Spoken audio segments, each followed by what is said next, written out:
It's Tuesday. It's Tuesday talk. Okay, so this is what we're going to talk about today, really quick, on how to wrap your fireplace. If you have a brick fireplace or a stone fireplace and you want to make it look different, we did shiplap.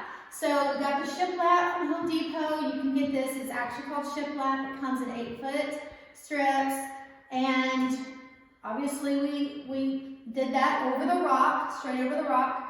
And then down here, you have to make sure you're up to code with the fire code. There can't be wood 6 inches. It has to be 6 inches from the opening right here. So instead of just putting concrete, I decided to put this penny tile, and it just made it look a little more decorative. So we did the penny tile, and behind the penny tile, just to make sure it was fireproof, we did the hardy plank or the hardy backboard, which is actually, it's fireproof. So, and on the inside we left the stone, so that way it's you don't have to put cement back here or anything like that. We built this out around it, and then I just had an extra piece of cords from when we did our countertops, and we fit it to that. So let us know if you have any other questions about it. Reach out and I'll try to explain. See ya.